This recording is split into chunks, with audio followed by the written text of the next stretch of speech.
What causes a trusted bishop to walk away from one of the largest and most influential churches in Africa? Is it ambition, disagreement, divine redirection, or something much deeper? Bishop David Oyedepo. The name needs no introduction in the world of Pentecostal Christianity. The founder of Living Faith Church Worldwide, popularly known as Winners Chapel, Oyedepo built a spiritual empire with presence in over 100 nations, rooted in structure, discipline, vision, and an unmistakable anointing. But even the strongest towers sometimes experience tremors from within. Over the decades, a few high-ranking, deeply trusted bishops, men who stood by Oyedepo in the trenches of ministry, walked away. Some left quietly, others with controversy. Each departure sent shockwaves through the system and raised questions the public dared not ask. Today, we shine a light on those shadows. Let's begin with one of the most personal and controversial separations.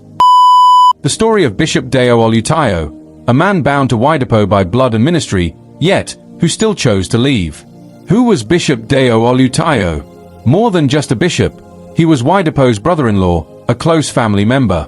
His proximity to the Oyedepo family placed him in a unique position, both as a spiritual son and a family insider. He served the Living Faith Church with diligence and commitment, pastoring in strategic locations like Maiduguri, Nairobi, Kenya, and eventually Abuja, Nigeria's capital city. His consistency, loyalty, and results earned him consecration as a bishop, a recognition of divine calling and institutional trust. But behind the titles and travels, tensions were brewing. The conflict. In 2004, Bishop Dayo Olutayo was due for a transfer to Port Harcourt, a major city in Nigeria. But for reasons not fully public, this relocation didn't sit well with him. Was it the location? The timing? The politics? Sources close to the situation suggest that Olutayo had long been feeling unsettled. He had previously requested to leave the ministry, maybe to explore a new direction, maybe to respond to an internal burden. But Bishop Oyedepo, known for his leadership firmness, reportedly asked him to wait. And so, he stayed. For a while. But the Port Harcourt posting became the final straw. Instead of accepting the reassignment, Dayo made a shocking move. He rejected the transfer, renounced the bishopric title, and chose to part ways with Winners Chapel entirely. Just like that, a bond that seemed inseparable was broken. The departure and launch of his own ministry. Not long after his exit, Bishop Dayo Olutayo launched his own church, Good Tidings Bible Church International, in Abuja. What raised eyebrows even further was that the church was established just a short distance away from Winners Chapel's own facility. To many, this looked like rebellion. To others, a necessary split. Was it strategic? Intentional? A direct challenge to the system? Or simply the most practical option based on location and resources? No one could say for sure. But the implications were clear. He was no longer under Oyedepo's covering. Strained ties and later reconciliation. Unsurprisingly, the separation created tension, not just in ministry circles, but within the family. Many insiders felt betrayed. Others sympathized with Dayo. But in a stunning turn of events, the two men later reconciled, during the burial of Dayo's father. At the funeral, Oyedepo attended. The moment was not publicized, but confirmed by close family friends and ministry aides. There, amidst grief, a quiet healing began. Was everything mended instantly? Probably not. But reconciliation isn't always about agreement. It's about understanding, peace, and the grace to move forward. Bishop George Adjeman. The Ghana takeover controversy. When church transitions go wrong, they rarely happen quietly. And when it comes to international ministry, spiritual authority can quickly clash with legal jurisdiction. That's exactly what happened in Ghana, where a respected bishop under Bishop David Oyedepo's Living Faith Church would eventually find himself in a court of law, not against the government, but against the ministry that ordained him. This is the story of Bishop George Adjeman, and the bold takeover that shook Winners Chapel in West Africa. From sonship to separation, Bishop George Adjeman, a Ghanaian national, began his ministry journey under Bishop David Oyedepo in the 1990s. He became a trusted hand, anointed, vibrant, and deeply influential. In 1996, he was assigned to lead Winners Chapel's operations in Ghana. By all outward signs, the Ghana branch was thriving. Souls were being saved, growth was visible, and the presence of the ministry was becoming increasingly rooted in the region. But beneath the surface, structural oversight was vulnerable, especially in terms of legal registration. And that crack would later become a chasm. The controversy begins. Around the early 2000s, Ghanaian authorities issued a legal directive that all churches must be officially registered as corporate entities, complete with local trustees. This law, although regulatory in intent, created a dangerous window. While many churches scrambled to meet compliance standards, Bishop Adjeman took a step that would redefine the Ghana chapter of Winners Chapel. He registered the church in Ghana, under his own name. At first, this may have seemed like a procedural necessity, but over time, it became clear that the church in Ghana was legally severed from the authority of Bishop David Oyedepo. Though still functioning under the Winners Chapel banner, ownership, control, and direction had shifted from Nigeria to Bishop Adjeman. Split and legal battle. The move triggered a massive internal split. On one side was Oyedepo's faction, insisting that the church was part of a global spiritual structure and should remain under headquarters in Nigeria. On the other side stood Adjeman's faction, armed with legal documentation proving that the church was registered in his name under Ghanaian law. This wasn't just a spiritual dispute. It was a legal war over church buildings, assets, and identity. For years, the tension simmered. Winners Chapel Ghana was divided, with members confused, pastors split, and leadership deeply fractured. The matter eventually landed in court, a rare but necessary escalation that showed just how serious the battle had become. The final judgment. In November 2020, after an extended legal process, the Ghanaian courts ruled in favor of Bishop David Oyedepo's faction. The court acknowledged that although Bishop Adjeman had legally registered the church, the spiritual authority and origin of the ministry resided with Bishop Oyedepo. The judgment was clear. Bishop George Adjeman was asked to relinquish all properties and church assets belonging to Winners Chapel back to the Nigerian headquarters. It was a landmark decision, and one that sent a clear message about the balance of spiritual loyalty and legal responsibility in ministry governance. This saga raises some important questions for international churches. How should spiritual organizations ensure proper legal structures in foreign territories? Can a man who helped build a ministry suddenly claim it as his own if he registered it locally? Where does spiritual submission end and legal control begin? Bishop Adjeman's story serves as a sobering reminder that lack of legal structure can compromise spiritual vision, and that disorder at the foundation can disrupt even the most powerful revival. But not all exits come with court cases. Some come quietly, with deep pain, with silence, and yet, with spiritual conviction. Coming up next, Bishop David Abioye, his sudden retirement, his silent withdrawal, and the surprising new ministry he launched. Bishop David Abioye, silence, submission, and separation. Of all the names associated with Bishop Oyedepo, one stands out with deep reverence: Bishop David Abioye. For over 3 decades, he served as the vice president of Living Faith Church. He was not just a leader, he was the right-hand man, the voice in the background, the general in Oyedepo's army. So, when news broke in October 2024 that Bishop Abioye had been officially retired, many were caught off guard. Retirement and controversy. The retirement was part of Living Faith's structured policy, announced during Oyedepo's 70th birthday celebration.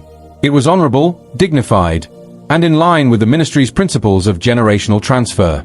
But something about this one felt different. Many in the Christian community whispered that the retirement may not have been entirely administrative. Some speculated that it was part of a broader transition plan to make room for Bishop Oyedepo Jr. Whether true or not, the tension was undeniable. And then came the next surprise. Zipper-mouth-face silence in the face of elongation. As part of the retirement process, the church gave all retiring bishops the option of elongation of service, meaning they could apply to stay longer if they wished. Most assumed that Abioye, being so integral to the ministry, would apply and remain. But he didn't. He went silent. He skipped Shiloh 2024, Winners Chapel's most anticipated annual gathering. Insiders say he withdrew to seek God, not man. The launch of Word Conquerors Global Assembly. In May 2025, 6 months after his retirement, Bishop Abioye re-emerged, not in Canaan land, but in a new location, with a new assignment. He launched Word Conquerors Global Assembly, a fresh ministry with a distinct voice. His tone, calm, firm, focused. There was no campaign, no smear, no drama, just a man doing what he believed God told him to do. And yet, the implications were huge. People began asking, was this a peaceful transition, or a quiet protest? Was Abioye disappointed, or divinely redirected?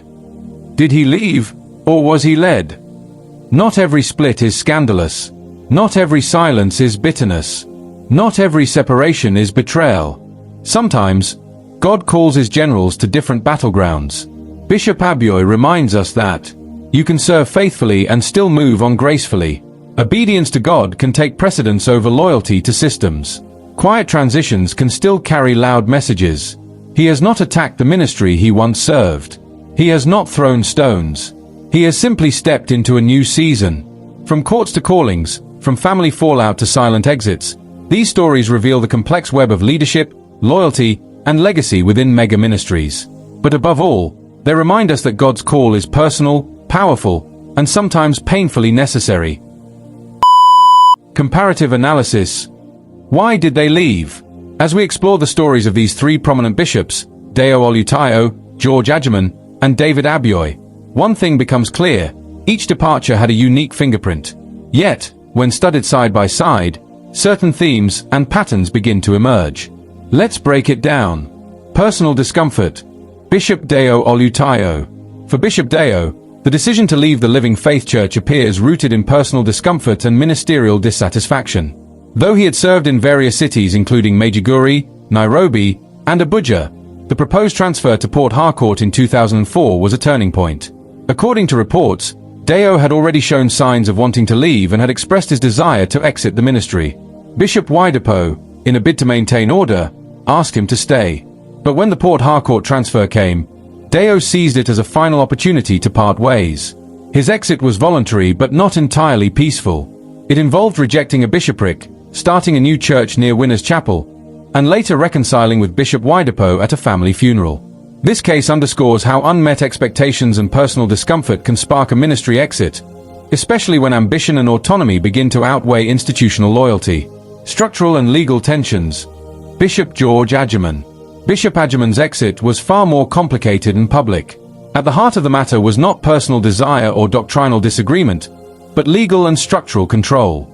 Serving as the head of Winners Chapel, Ghana from 1996 to 2002, Bishop Adjeman became the face of the ministry in Ghana. But when Ghanaian law mandated churches to register as legal entities, Adjeman made a controversial move. He registered Winners Chapel, Ghana under his own name. The result? A split in the church. Two factions emerged, one loyal to Oyedepo and one loyal to Adjeman. The case went to court, and in 2020, the Ghanaian judiciary ruled in favor of Bishop Oyedepo. Properties, assets, and church identity had to be returned. This situation speaks to the challenges of managing international branches, the importance of strong legal structures, and the fine line between representation and ownership in ministry. Spiritual conviction and honor. Bishop David Abioye.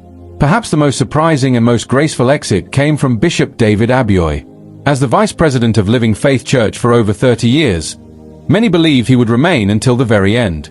But during Bishop Oyedepo's 70th birthday in October 2024, Abioye was officially retired in line with the church's age-based retirement policy.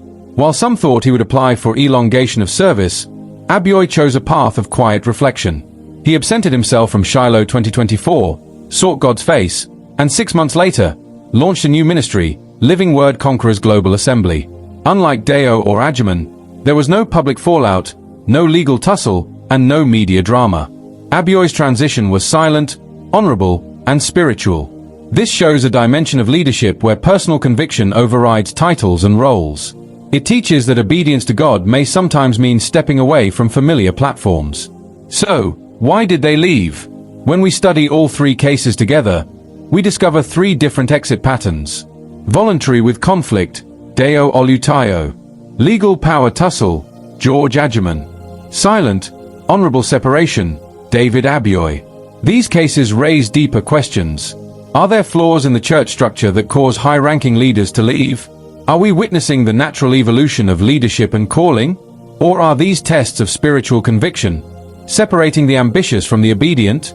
In truth, it may be a bit of all three.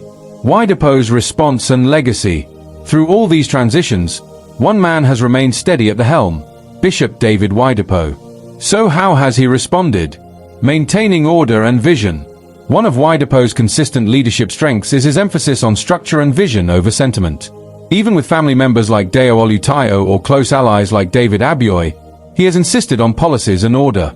The retirement of senior bishops in 2024 was not arbitrary. It was part of a system meant to preserve generational transfer, avoid burnout, and ensure continuity. By enforcing the retirement policy even on loyal generals, Oyedepo communicated a strong message: no one is above the structure. The vision is bigger than the vessels. Loyalty to the mission, not just men. Oyedepo's decisions, while controversial, reflect a long-view approach to ministry. He has not responded publicly with bitterness or attack, even when some departed in controversial ways. Instead, his focus remains on raising leaders, planting churches, and expanding globally. This shows both strength and sacrifice, to let go of trusted allies in the name of divine order. But it also reveals the inherent difficulty of succession in mega ministries. No matter how orderly, someone will always feel left out. Bishop Dayo Olutayo chose autonomy, birthed a new ministry out of frustration and redirection. Bishop George Adjeman took legal control, challenged authority, and was corrected by the court. Bishop David Abioye walked away quietly, not in rebellion, but in obedience and timing. So the big questions remain. Are these signs of disloyalty or divine redirection? Are these power struggles or purpose-driven transitions? Is leaving a system always rebellion, or sometimes revelation? The truth is, in ministry, motives matter as much as methods, and we may never fully understand each man's heart. But here's the final charge. Let us be discerning, not divisive.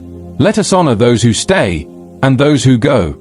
Let us pray for unity, not just under one man, but under one master, Christ. Because at the end of the day, it's not about who left where. It's about whether we stayed in God's will